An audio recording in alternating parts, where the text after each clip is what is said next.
Hi, welcome to love talkies. ప్రేమించుకుందాం రా, episode number 42. Amaira దగ్గర నుండి క్యాబ్లో బయలుదేరిన నేను ఆమె గురించే ఆలోచిస్తుంటే అసలు నేను ఇంతవరకు అమైరా హస్బెండ్నే చూడలేదనే సంగతి గుర్తొచ్చింది.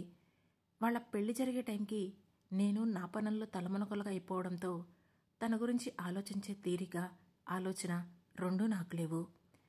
అతని పేరు కానీ కుటుంబం గురించి బేసిక్ డీటెయిల్స్ తెలుసు కానీ డీప్గా తెలుసుకోలేకపోయాను. కానీ ఇప్పుడు అసలు ఆ వ్యక్తి ఎవరో తెలుసుకోవాల్సిన అవసరం ఉందని నాకు అనిపించింది. దాంతో అతని గురించి ఇన్ఫర్మేషన్ కోసం ఫస్ట్ గూగుల్ చేశాను. అతని పేరు అమన్ దత్తా. అంత పెద్ద ఫ్యామిలీ కాదు కానీ బెంగాల్లో వాళ్ళది కూడా ఓ మోస్తరు బిజినెస్లు నడుపుతున్న ఫ్యామిలీనే. అమన్కి ఒక కన్స్ట్రక్షన్ కంపెనీ ఉన్నట్లు గూగుల్లో ఇన్ఫర్మేషన్ ఉంది. అతని నెట్వర్త్ ఒక 200 కోట్లు అని గూగుల్లో రాసింది. బ్లాక్ మనీ, వైట్ మనీ అంతా కలిపితే ఒక 500 కోట్లు అని అనుకున్నా కూడా అంతకంటే ఎక్కువ ఆస్తే అమైరాకుంది కదా. ఒకవేళ తను ఆస్తి కోసం ఆలోచించే మనిషి కాదు అనుకున్నా ముక్కు ముఖం తెలియని వ్యక్తిని ప్రేమించానని చెప్పి పెళ్లి చేసుకుంటానని ఇంట్లో అందరినీ ఎందుకు ఒప్పించిందో నాకు అర్థం కాలేదు. అసలు ఈ అమన్ దత్తా ఎవడో ముందు తెలుసుకోవాలి. ప్రస్తుతం నా ముందున్న అతిపెద్ద సమస్య అదే. కానీ ఎలా తెలుసుకోవాలి? ఖచ్చితంగా వాళ్ళ పర్సనల్ లైఫ్కి రిలేటెడ్గా ఏదో ఒక క్లూ అయితే కావాలి నాకు. నాకున్న ప్రతి కష్టంలో మైకేల్ తర్వాత గుర్తొచ్చే ఒకే ఒక పేరు జోసెఫ్ పీటర్. అందుకే వెంటనే తనకు కాల్ చేశాను. ఫస్ట్ టైం చేసినప్పుడు తను కాల్ లిఫ్ట్ చేయలేదు. బిజీగా ఉన్నాడేమోనని నేను మళ్ళీ చేయలేదు. కానీ కాసేపు ఆగాక తనే మళ్ళీ కాల్ బ్యాక్ చేసి హలో శ్రీ అన్నాడు. నాకు ఒక హెల్ప్ కావాలి జోసెఫ్ అని అడిగాను. ఏంటది అని అడిగాడు జోసెఫ్. అమైరా హస్బెండ్ గురించి డీటెయిల్స్ కావాలి, కంప్లీట్ ఫ్యామిలీ డీటెయిల్స్ అని అడిగాను. దేనికి శ్రీనిధి అని వెంటనే అడిగాడు జోసెఫ్. అవన్నీ నీకు క్లియర్గా తర్వాత చెప్తాను జోసెఫ్, బట్ ఈ విషయం మాత్రం మీ అన్నయ్యకి తెలియకూడదు. ఇది నా రిక్వెస్ట్ అనుకో అని అన్నాను. ఓకే, నాకు ఒక్క హాఫ్ అన్ అవర్ టైం ఇవ్వు, నువ్వు అడిగిన అన్ని డీటెయిల్స్ పంపిస్తాను అని చెప్పాడు జోసెఫ్. అని అన్నాను. మమ్మీ ఏదని నేహ అడుగుతోంది అని చెప్పాడు జోసెఫ్. నాకు తెలిసి నేను ఇంకొక 2 days ఇక్కడే హైదరాబాద్లో ఉండాల్సి ఉంటుందేమో జోసెఫ్, ఆ తర్వాత బెంగళూరు వస్తాను అని చెప్పాను. వాట్, ఇంకా 2 daysనా? మరి నేహ ఎలా అని అడిగాడు జోసెఫ్. మైకేల్ దగ్గర ఉంటుంది కదా అన్నాను. ఉంటుందిలే, బట్ నువ్వుంటేనే తనకింకా బాగుంటుంది కదా అని అన్నాడు జోసెఫ్. ఆ మాటతో నిజమే, కానీ మైకేల్కి సంబంధించిన విషయాలను నేను లైట్ తీసుకోలేకపోతున్నాను జోసెఫ్. అందుకే అన్ని విషయాలను వీలైనంత త్వరగా తెలుసుకోవాలని అనుకుంటున్నాను. అందుకోసం ఇప్పుడు ఈ 2 days దూరంగా ఉండక తప్పదు అని చెప్పాను. సరే, బట్ ఒక్కసారి అన్నయ్యకు కూడా చెప్పు అని అన్నాడు జోసెఫ్. ఓకే అని కాల్ కట్ చేశాక మైకేల్కి మెసేజ్ చేసి ఏదో ఆలోచిస్తూ కూర్చున్నాను. ఇంతలో అమన్ డీటెయిల్స్ని సెండ్ చేశాడు జోసెఫ్. నేను ఊహించింది ఒకటైతే అక్కడ నాకు కనిపించింది ఇంకొకటి. ఆ డీటెయిల్స్ చూసి నా కళ్ళను నేనే నమ్మలేకపోయాను. అమైరా హస్బెండ్ మరెవరో కాదు, మైకేల్కి శత్రువైన అర్నవ్ ఠాకూర్ వాళ్ళ అమ్మగారి ఫస్ట్ హస్బెండ్ కొడుకు. ఆ అర్నవ్ చెల్లెలు ధాత్రి మైకేల్ని లవ్ చేసింది. ఈ విషయం గుర్తుకు రాగానే ఒక్కసారిగా నా మైండ్ బ్లాక్ అయింది. దాంతో కంగారుగా మిగతా డీటెయిల్స్ కూడా చూడడం మొదలుపెట్టాను. అమన్ తండ్రితో డివోర్స్ అయిన తర్వాత అర్నవ్ ఠాకూర్ వాళ్ళ నాన్నగారిని లవ్ మ్యారేజ్ చేసుకుంది అమన్ తల్లి. అది చూసి నాకు కొంచెం అయోమయంతో పాటుగా చిరాకుగా కూడా అనిపించింది. మొత్తం మీద అమన్, అర్నవ్ ఇద్దరూ అన్నదమ్ములవుతారని అర్థమవడంతో అసలు ఇదంతా అర్నవ్ చేయిస్తున్నాడా అనే డౌట్ కూడా వచ్చింది. నేను ఆ ఆలోచనలో ఉండగానే మైకేల్ నుండి ఫోన్ రావడంతో ఆలోచనలను పక్కకు నెట్టి కాల్ లిఫ్ట్ చేసి హలో అన్నాను. అవతల నుంచి మమ్మీ అని గట్టిగా అరుస్తోంది నేహ. హా నేహ అన్నాను. వేర్ ఆర్ యూ, ఈవినింగ్కి వచ్చేస్తానన్నావు కదా అని డల్గా అడిగింది నేహ. నాకు ఇంకొక 2 days పడుతుంది బంగారం. డాడీ ఉన్నారా అని అడిగాను. హా, డాడీ నేను ఐస్ క్రీమ్ తినడానికి వచ్చాం అని ముసిముసిగా నవ్వుతూ చెప్పింది నేహ. అచ్చా, అయితే మీ డాడీతో ఐస్ క్రీమ్ తినడానికి వెళ్ళామన్నమాట. నైస్. నేను లేకుండా ఇద్దరే వెళ్ళిపోయారా అని అంటుంటే, నువ్వు వచ్చాక మళ్ళీ వద్దాంలే మమ్మీ అని చెప్పింది. సరే సరే, కానీ నువ్వు అల్లరి ఎక్కువగా చెయ్యకు, డాడీని ఎక్కువగా ఇబ్బంది పెట్టక్కన్నా. నేను జస్ట్ 2 డేస్లో వచ్చేస్తాను. నీకేం కావాలన్నా బాబాను కానీ గ్రానీని కానీ అడుగు, ఓకేనా అని చెప్పాను. ఓకే మమ్మా అని గ్యాప్ ఇచ్చి, ఐ మిస్ యూ మమ్మీ అని చెప్పి ఫోన్ కట్ చేసింది నేహ. దాని మాటలకు నాకు కళ్ళలో నీళ్లు తిరిగాయి. వెంటనే మళ్ళీ దాంతో మాట్లాడాలని మైకేల్ నెంబర్కి కాల్ చేశాను. ఈసారి మైకేల్ కాల్ లిఫ్ట్ చేశాడు. నేహ ఏం చేస్తుంది అని అడిగాను. ఆడుకుంటుంది అని చెప్పాడు మైకేల్. అని కళ్ళు తుడుచుకొని, నేను ఇంకొక 2 డేస్ హైదరాబాద్లో ఉండాలనుకుంటున్నాను అని చెప్పాను. ఏ, ఇప్పటిదాకా చేసిన అండర్ కవర్ ఆపరేషన్స్ చాలేదా అని విసుగు నిండిన గొంతుతో అడిగాడు మైకేల్. ఆ మాటతో మూతి 30 వంకర్లు తిప్పి, నేహ జాగ్రత్త అని అన్నాను. అయినో అని చెప్పి కాల్ కట్ చేశాడు మైకేల్. అదేంటో అతనితో ఒక్క నిమిషం మాట్లాడితే చాలు, నా మనసంతా ప్రశాంతంగా మారిపోతుంది. ప్రజెంట్ సిచ్యువేషన్స్, ఎమోషనల్ థింకింగ్ అన్నీ క్షణంలో మర్చిపోతాను. నేను కాసేపు మైకేల్ గురించి థింక్ చేసిన తర్వాత తిరిగి ఈ లోకంలోకి వస్తూ ఆలోచనలో పడిపోయాను. కాసేపటి క్రితం అమైరా మాట్లాడేటప్పుడు అర్నవ్ ఠాకూర్ వాళ్ళ చెల్లి ధాత్రి ఠాకూర్ని మైకేల్ రిజెక్ట్ చేశాడని చెప్పింది. కానీ మైకేల్ ఇంకా నా చెల్లి రిలేషన్లో ఉన్నారని చెప్పాడు అర్నవ్. అసలు ఈ విషయం గురించి ఎలా తీసుకోవాలో నాకు అర్థం కాలేదు.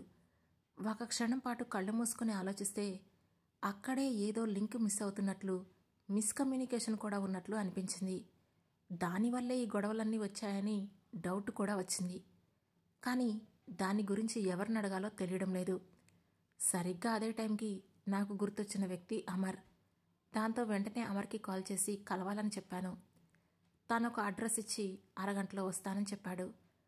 వెంటనే నేను వెళ్ళి అతను చెప్పిన అడ్రస్కి వెళ్ళి వెయిట్ చేశాను. చెప్పినట్లుగానే అరగంటలో వచ్చేశాడు అమర్. ఏంటి శ్రీనిధి రమ్మన్నారు అని చిరునవ్వుతో అడిగాడు అమర్. ఇప్పుడు నేను చెప్పబోయే విషయం పర్సనల్ విషయమని తెలుసు, కానీ నాకు మీ హెల్ప్ కావాలి అమర్ అని అడిగాను. ఏంటది అని అడిగాడు అమర్. మైకేల్కి అర్నవ్ ఠాకూర్కి మధ్యలో ఉన్న గొడవ గురించి మీకేమైనా తెలుసా అని క్యూరియస్గా అడిగాను. మేము మైకేల్ కోసం ఇన్వెస్టిగేషన్ చేస్తున్నప్పుడు మాకు కొన్ని విషయాలు తెలిసాయి, కానీ వాళ్ళిద్దరి మధ్య గొడవకి రీజన్ ఏంటో తెలీదు. అయితే వాటి కాన్సిక్వెన్సెస్ మాత్రం మా ఇన్వెస్టిగేషన్లో తెలుసు అని చెప్పాడు అమర్. వాళ్ళిద్దరి మధ్య గొడవకి రీజన్ ధాత్రి ఠాకూర్. ఆమె అర్నవ్ ఠాకూర్కి చెల్లెలు.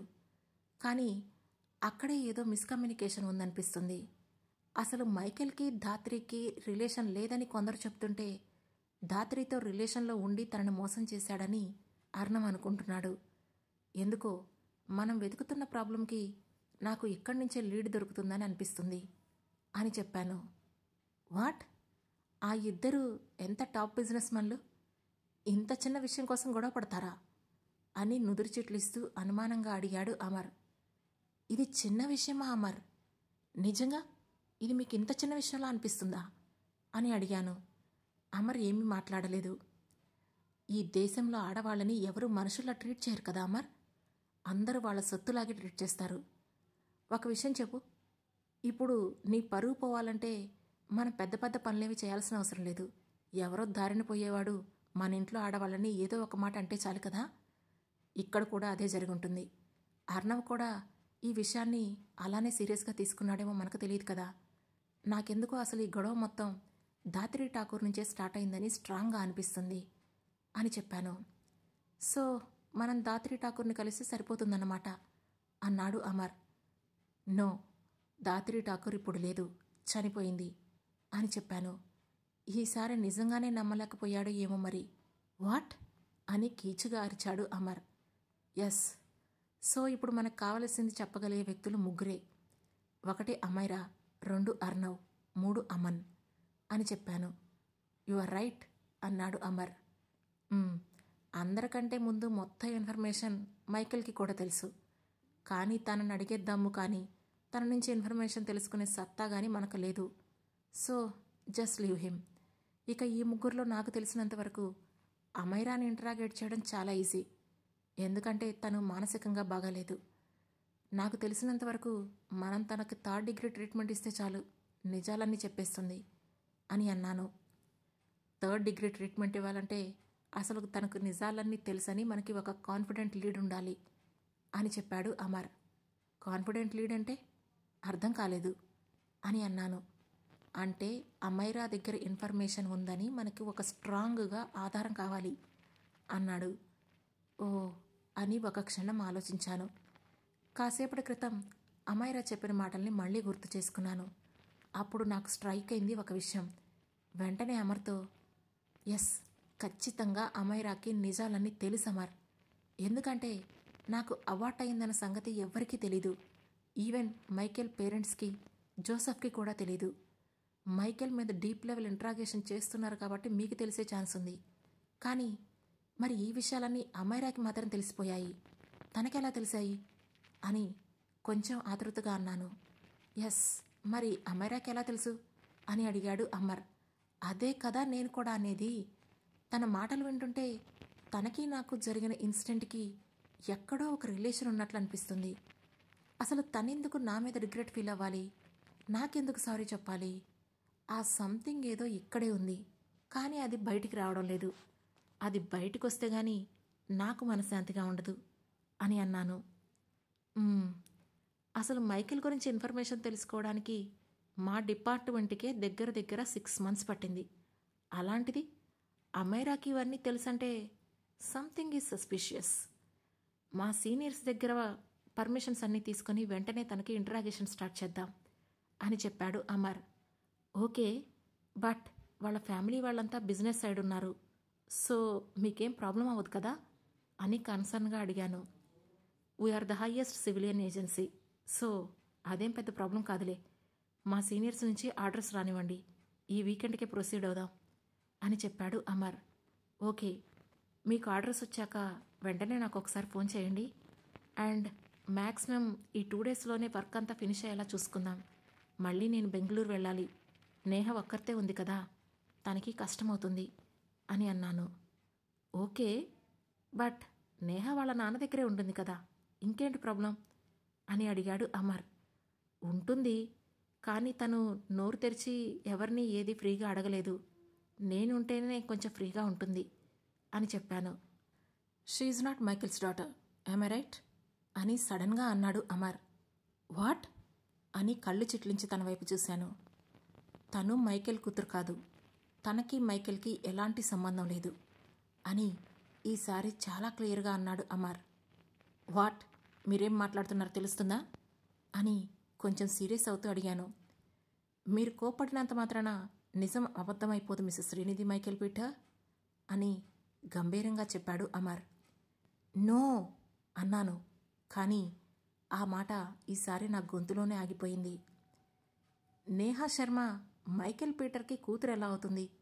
మైకేల్ పీటర్ అసలు తన రక్తాన్ని అంత సులువుగా వదిలేస్తాడా? అన్ని 1000 కోట్లు దాటి 1000 రూపాయల మధ్యలో తనని బతకనిస్తాడా? తను నిజంగా మైకేల్ కూతురే అయితే she is the princess of Michael's ఖాందాన్.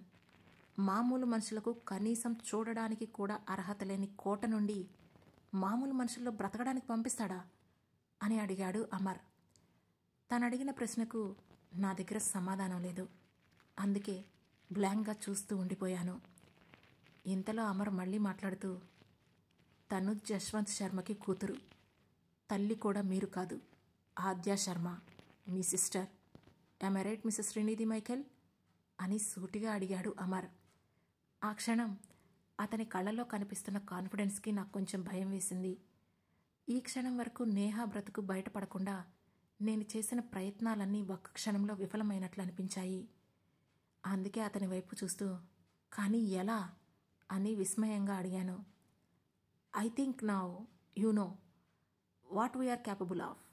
ఇప్పటికైనా మీరు నిజం చెబుతారా, మమ్మల్ని తెలుసుకోమంటారా అని గట్టిగా అడిగాడు అమర్.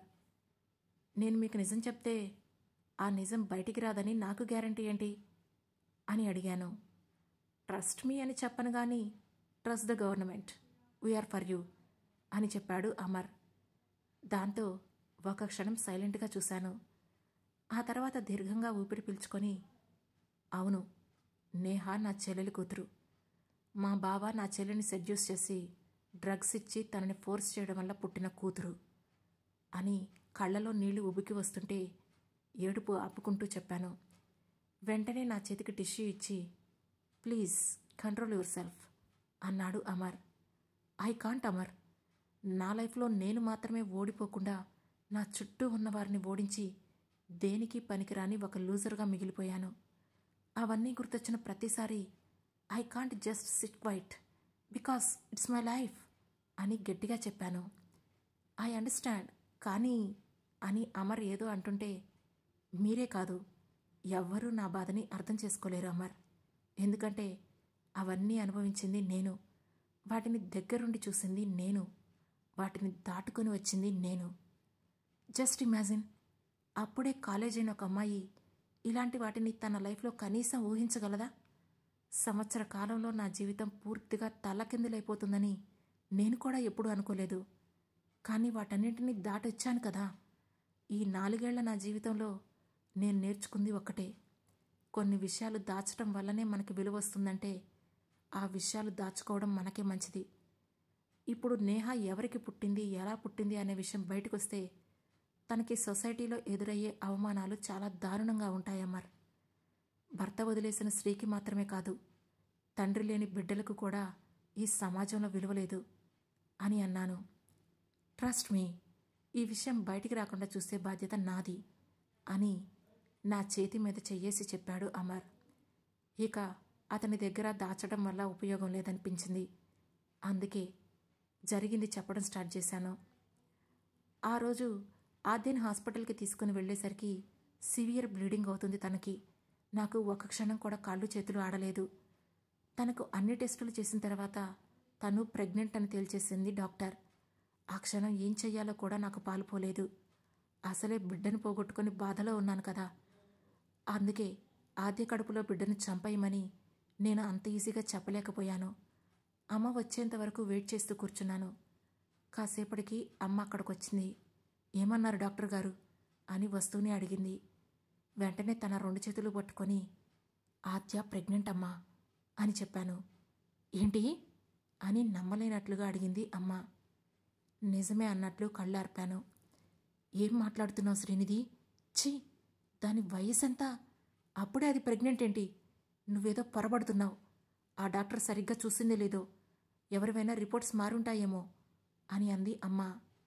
అవన్నీ కాదమ్మా, మాన్యువల్గానే కాదు, కిట్తో కూడా టెస్ట్ చేశారు అన్నాను. ఆ మాట విన్న అమ్మ అయ్యో అని తల కొట్టుకొని కింద కూర్చొని ఏడుస్తూ ఉండిపోయింది. ప్లీజ్ అమ్మా అంటూ తన ముందే నేను కూడా కూర్చున్నాను. ఈ వయసులో ఇవన్నీ ఏంటి శ్రీనిధి? ఇప్పుడేం చేద్దాం? ఒకసారి బావతో మాట్లాడి చూద్దామా అని ఆశగా అంది అమ్మ. ఆ మాట వినగానే నాకు పిచ్చి కోపం రావడంతో, అమ్మా ప్లీజ్, దీనికి మాత్రం నేను అస్సలు ఒప్పుకోను అని గట్టిగా చెప్పాను. శ్రీనిధి, మొండిగా ప్రవర్తించి నీ చెల్లెలి జీవితం కూడా నీ జీవితంలాగా అయ్యేలా చెయ్యకు. మనిషి అన్నాక కొన్ని తప్పులు చేస్తారు, వాటిని క్షమించకపోతే జీవితంలో ఆనందాలనేవే ఉండవు అని అంది అమ్మ. కానీ అది తప్పు కాదమ్మా, మహా పాపం. వాడికంటే వాడి వయసులో 10 ఏళ్ల చిన్నపిల్లను లొంగ తీసుకొని తనతో ఇలాంటి వ్యవహారాలు నడపడం అంటే పాపం కంటే ఎక్కువమ్మా. అలాంటి వాళ్ళకి నరకంలో కూడా చోటుండదు. ఇప్పుడు సమాజం కోసం మళ్ళీ గొర్రె కసాయివాడిని నమ్మినట్లు మనం మళ్ళీ ఆద్యను తీసుకెళ్లి వాడి చేతిలోనే పెట్టలేం కదా అమ్మా అని అడిగాను. శ్రీనిధి, ప్లీజ్, ఇలాంటి పదాలు నాకు తెలీదు. నాకు తెలియనివి నీకు తెలిసినవి చాలా చెప్పి నువ్వు ప్రేమించిన అబ్బాయిని పెళ్లి చేసుకున్నావు కదా. ఇప్పుడు ఎక్కడాగింది నీ జీవితం? ప్రతిదానికి ఇలాగే మొండిగా ఉండడం పనికిరాని శ్రీనిధి. అవసరం మన వైపు ఉన్నప్పుడు ఒక్కొక్కసారి తగ్గడంలో తప్పులేదు అని అంది అమ్మ. కానీ నాకు మాత్రం అది అస్సలు ఇష్టం లేదమ్మా. చచ్చిన బావ లైఫ్లోకి ఆద్యను పంపించలేను. కానీ నాకు కూడా ఆద్య లైఫ్ మీద ఎలాంటి రైట్ లేదు అని చెప్పి గమ్మున ఉండిపోయాను. వెంటనే అత్తకు ఫోన్ చేసి హాస్పిటల్కి రమ్మని చెప్పింది అమ్మ. విషయం ఏంటో అనుకుంటూ గబగబా వచ్చేశారు అత్తయ్య మామయ్య. రావడమే, ఏమైంది వదినా, ఈ హాస్పిటల్ ఏంటి? అని కంగారుగా అడిగింది అత్త. జరిగిన విషయం మొత్తం ఆమెతో క్లుప్తంగా చెప్పింది మా అమ్మ. అంతా విని అత్తయ్య మామయ్య ముందు షాక్ అయ్యారు. ఏంటి, మా జశ్వంత్ అలా చేశాడా అని నమ్మలేనట్లుగా అడిగింది అత్త. మీ జశ్వంత్ గురించి మా అమ్మ చెప్పింది చాలా తక్కువ అత్త. వాడొక వెధవ, స్త్రీలోలుడు. వాడి గురించి నా దగ్గర మాట్లాడకండి అని నా కోపాన్ని ఆపుకోలేక గట్టిగా చెప్పాను. నిన్ను నోరు మూసుకోమని చెప్పాను కదా శ్రీనిధి అని నన్ను కోప్పడిన అమ్మ, ముందు నువ్వు బయటికెళ్ళు అని అరిచింది. మన విలువ మనం తగ్గించుకోవాల్సిన అవసరం ఏంటమ్మా? వాడు చేసిన తప్పుకి మనమే తగ్గి మన ఆత్మగౌరవాన్ని పూర్తిగా గంగలో కలిపేయడం తప్ప ఇంకేం చేస్తాం అని మనసులోనే తిట్టుకుంటూ బయటికి వెళ్ళేసరికి కంగారుగా అటూ ఇటూ తిరుగుతూ నా కోసమే చూస్తోంది నర్స్. నేను కనిపించగానే, మీరు ఆ పేషెంట్కి రిలేటివ్స్ కదా అని అడిగింది. అవును, తను నా చెల్లెలే, ఏమైంది అని అడిగాను. డాక్టర్ గారు మీతో మాట్లాడడానికి రమ్మని పిలుస్తున్నారండి అని చెప్పింది నర్స్. ఓ, ఎక్కడున్నారు అన్నాను. ఫస్ట్ లెఫ్ట్ తీసుకుంటే సెకండ్ రూమ్ మేడం అని చెప్పి వెళ్ళిపోయింది నర్స్. మళ్ళీ డాక్టర్ ఏం చెబుతారానని నేను కంగారుగా డాక్టర్ రూమ్లోకి వెళ్ళేసరికి ఆవిడ అప్పుడే ఏవో స్కాన్ రిపోర్ట్స్ తీసి చూస్తూ కూర్చుంది. నేను డోర్ నాక్ చేయగానే ఫైల్లో నుండి తలపైకెత్తి నన్ను చూసి కమిన్ అని చెప్పింది. నేను వెళ్ళగానే తను సీట్ ఆఫర్ చేయడంతో అందులో కూర్చొని ఆమె వైపు ఆతృతగా చూశాను. రూమ్ నెంబర్ 502లో ఉన్న పేషెంట్ మీకేమవుతారు అని అడిగారు డాక్టర్. తను నా సిస్టర్ డాక్టర్ అని చెప్పాను. అసలు తన వయసేంటి, తను చేస్తున్న పనులేంటి? 17 ఏళ్ల వయసులోనే స్టెరాయిడ్స్, కాంట్రాసెప్టివ్ పిల్స్తో పాటు ఫిజికల్గా కూడా యాక్టివ్గా ఉండడానికి డ్రగ్స్ తీసుకుంటుంది. 18 ఏళ్ల కింద వయసున్న వాళ్ళు అసలు ఫిజికల్ రిలేషన్లో ఉండడం మన దేశంలో ఇల్లీగల్ అని తెలుసా? తను ఒక మైనర్. తనకి ప్రెగ్నెన్సీ వస్తే అదెంత పెద్ద ఇష్యూ అవుతుందో మీకెవరికైనా తెలుసా లేదా? సరే, తన భవిష్యత్తు పాడవకుండా నయానో భయానో ఇప్పుడు అబార్షన్ చేయిస్తామనుకోండి, కానీ ఆమె శారీరక పరిస్థితి ఏంటో కూడా మీకు ఐడియా లేదు అని కోపంగా అంది డాక్టర్. ఆమె అడిగే ఒక్కొక్క మాట ఎవరో నా చెంపపై చెళ్ళును కొట్టినట్లు అనిపిస్తుంటుంటే విషయం ఏంటో అర్థం కాక, డాక్టర్ మీరేం చెప్పాలనుకుంటున్నారు? తన శారీరక పరిస్థితి అంటే ఏమైంది, తనకి అసలేం జరిగింది అని కంగారుగా అడిగాను. ఏంటి అంటే ఏం చెప్పమంటారండి? అసలు తనున్న స్టేట్కి ఆ పిల్ల బతకడమే కష్టం. అలాంటిది ఇప్పుడు ఆమె కడుపులో ఉన్న బేబీని బతికించడం అంటే ఇంకా కష్టం. అసలు ఇంత రెక్లెస్గా ఎలా ఉంటారండి? 4 నెలలు దాటినా కూడా ప్రెగ్నెన్సీ చెకప్ చేయకుండా అని విసుగ్గా అడిగింది డాక్టర్. 4 నెలలా అని కాస్త భయంగా నోరు తెరిచేశాను. నిజానికి 28 రోజుల నా బిడ్డ చనిపోతేనే నేను పిచ్చిదాన్నైపోయాను. అలాంటిది దాని కడుపులో 4 నెలలు పెరిగి ప్రాణం పోసుకుంటున్న బిడ్డను చంపేయాలంటే నాకు ఏదోలా అనిపించింది. నోట్లో నుంచి బాటం బయటికి రావడం లేదు. కానీ గొంతు పెగల్చుకొని, వీఆర్ సారీ మేడం, కానీ ఇప్పుడు అబార్షన్ చేస్తే పర్లేదు కదా అని చిన్నగా అడిగాను. అలా చేయగలిగే స్థితిలో ఆమె శరీరం లేదు. తన శరీరం ఒక బిడ్డను రైస్ చేయడానికి పనికిరాదు, అలాగే అబార్ట్ చేసుకోవడానికి కూడా అస్సలు పనికిరాదు అని చెప్పింది డాక్టర్. ఆమె చెప్పే మాటలు వింటుంటే పరిస్థితి అంతా ముందు నొయ్యి వెనక గొయ్యిలా ఉందని నాకు అర్థమైంది.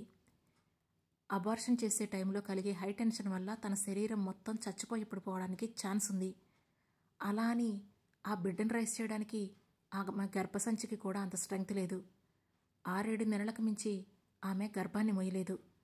6వ నెలలో తీసేస్తే బేబీకి చాలా కాంప్లికేషన్స్ వస్తాయి. నేను మా మెయిన్ గైనిక్ డాక్టర్తో మాట్లాడాను. ఆవిడొస్తారు, అప్పటి వరకు మీరు బయటే వెయిట్ చేయండి. నాకు అసలు ఈ కేసుకి ఎలాంటి ట్రీట్మెంట్ ఇవ్వాలో కూడా అర్థం కావడం లేదు అని చెప్పింది డాక్టర్. దాంతో నెమ్మదిగా సరే అన్నట్లు తలూపి ఆవిడ రూమ్ నుండి బయటకు వచ్చి వెయిటింగ్ హాల్లో ఉన్న సోఫాలో కూర్చున్నాను. కాసేపటికి ఆవిడ చెప్పిన ఒక సీనియర్ మోస్ట్ గైనిక్ డాక్టర్ వచ్చారు. ఆవిడ లోపలికి వెళ్ళగానే నన్ను కూడా లోపలికి పిలవడంతో వెళ్ళి ఆమె ముందు కూర్చున్నాను. ఆద్య రిపోర్ట్స్ అన్నీ చూస్తూ ఆశ్చర్యపోవడం ఆ డాక్టర్ ముఖం చూస్తుంటేనే కనిపిస్తోంది. ఆమె ఏం చెబుతుందా అని నాకు ఫుల్ టెన్షన్గా ఉంది. ఆ తర్వాత ఏం జరగబోతుంది తెలుసుకోవాలంటే వెంటనే మా లవ్ టాకీస్ ఛానల్ను సబ్స్క్రైబ్ చేసుకొని ప్రేమించుకుందాంరా సిరీస్లోని నెక్స్ట్ ఎపిసోడ్ను వినండి. మా ఈ కథ మీకు నచ్చినట్లయితే లైక్ చేసి, షేర్ చేసి, కామెంట్ చేసి, హై పాయింట్స్ కూడా ఇచ్చి మమ్మల్ని సపోర్ట్ చేయండి.